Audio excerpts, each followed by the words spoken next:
Hi guys, hello, this is Deepu Suryanarayanachari. ನಾನು ಇವತ್ತು ಬಂದು Timex new automatically mechanical watch ತೋರಿಸ್ತಿದ್ದೀನಿ ನಿಮಗೆ. ಇದು ಬಂದು ಇಟ್ಸ್ ಕಮ್ಸ್ ವಿತ್ 21 ಜ್ಯುವೆಲ್ಸ್ ಇರುತ್ತೆ.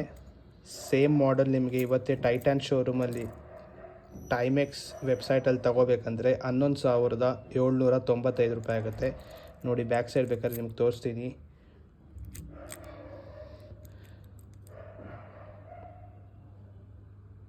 21 ಜ್ಯುವೆಲ್ಸ್ ಅಂತ ಬರೆದಿರುತ್ತೆ. Same model Timex. ಇದು ಬಂದು ಬ್ಲ್ಯಾಕ್ ಕಲರ್ ಬರುತ್ತೆ, ಸ್ಟೇನ್ಲೆಸ್ ಸ್ಟೀಲ್ ಬರುತ್ತೆ, ಫುಲ್ಲಿ ಆಟೋಮೆಟಿಕ್ಲಿ. ಒನ್ಸ್ ವೇವ್ ಮಾಡಿಬಿಟ್ರೆ ಲೈಕ್ ಮೋರ್ ದೆನ್ 28 hours ಏನೋ ಬರುತ್ತೆ. ಕಂಪ್ಲೀಟ್ ರನ್ ಆಗ್ತಾನೆ ಇರುತ್ತೆ, ಸ್ಟಾಪೇ ಆಗೋಲ್ಲ. ನೀವು ಹ್ಯಾಂಡಲ್ ಹಾಕ್ಕೊಂಡಿದ್ರೆ ರನ್ ಆಗ್ತಾ ಇರುತ್ತೆ ಆಟೋಮೆಟಿಕ್ಲಿ. ನೋ ಬ್ಯಾಟ್ರೀಸ್, ಇದಕ್ಕೆ ಬ್ಯಾಟ್ರೀಸ್ ಬರೋದಿಲ್ಲ. Thanks for watching my videos. Subscribe to my YouTube channel. Stay tuned.